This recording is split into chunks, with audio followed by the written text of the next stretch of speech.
رمضان المبارک بذات خود وہ ایک ایسا پیریڈ ہے جو انسان کو اللہ رب العزت کی طرف توجہ دلاتا ہے۔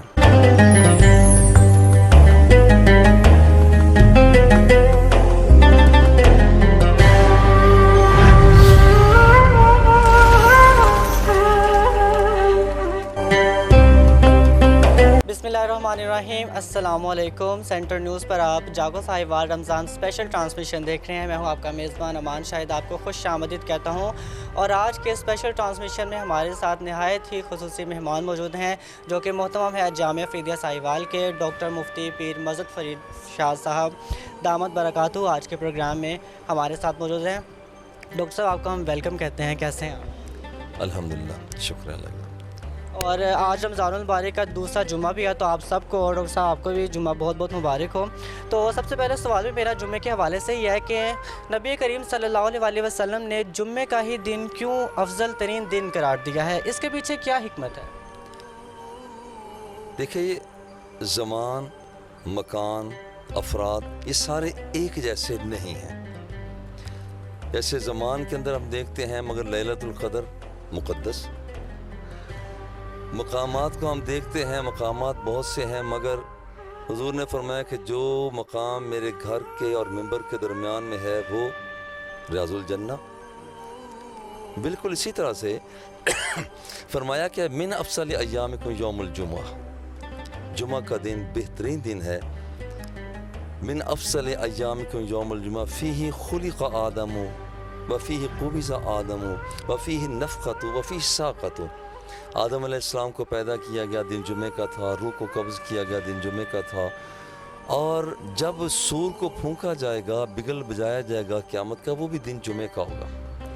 اور پھر یہ ہے کہ لوگوں کو قبروں سے اٹھایا جائے گا، پھر بھی دن جمعے کا ہوگا۔ یہی فرمایا فَأَكْثِرُوا عَلَيَّ الصَّلَاةَ، زیادہ سے زیادہ مجھ پر جمعہ کے دن درود و سلام پڑھا کرو، فِإِنَّ صَلَاتَكُمْ مَعْرُوضَةٌ عَلَيَّ، تمہارا درود و سلام مجھ تک پہنچایا جاتا ہے، باوجود یہاں پر جمعہ کا دن باقی دنوں سے افضل۔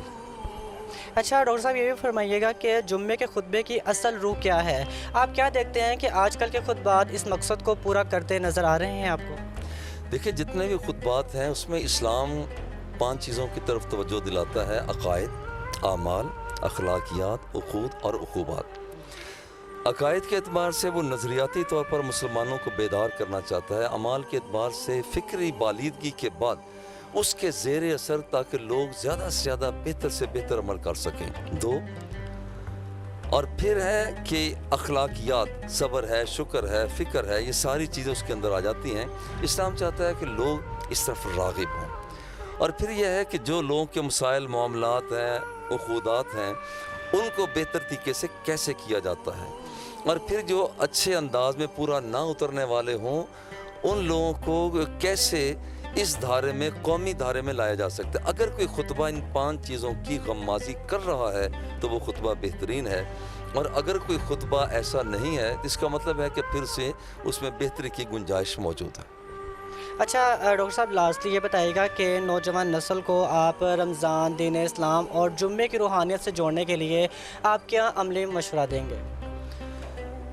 دیکھیں، رمضان المبارک بذات خود وہ ایک ایسا پیریڈ ہے جو انسان کو اللہ رب العزت کی طرف توجہ دلاتا ہے، کیونکہ اللہ کی چاہت ہے یا بنی آدم تفرغ لعبادتی املأ صدرک غنی، میری طرف متوجہ ہو تاکہ میں تجھے اندر سے امیر بنا دوں گا۔ اور اگر تو میری طرف متوجہ نہ ہوا، ان لم تفعل ملأت یدیک شغلا ولم اسد فقرک، اگر تو میری طرف متوجہ نہ ہو، میں تجھے مصروف تو بہت کروں گا، مگر اس کے باوجود، مصروف رہنے کے باوجود، میں تمہاری فقیری کو دور نہیں کروں گا۔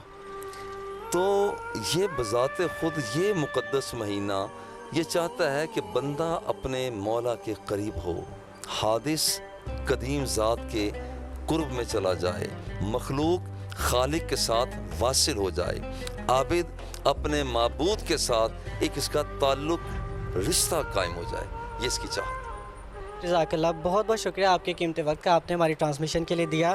تو ناظرین، جیسا کہ آپ کو پتہ ہے کہ آج کے ٹرانسمیشن میں ہمارے ساتھ موجود ہیں محترم جامعہ افریدیہ ڈاکٹر مفتی پیر مظہر فرید شاہ صاحب، بہت شکریہ آپ کے وقت کا۔ مجھے اس پروگرام کے فیڈ بیک کا انتظار رہے گا، آپ سے میں انشاءاللہ کل کے پروگرام میں کروں گا ملاقات۔ تب تک کے لیے اپنے میزبان امان شاہد کو اجازت دیجیے۔ جمعہ مبارک، رمضان مبارک، اللہ حافظ۔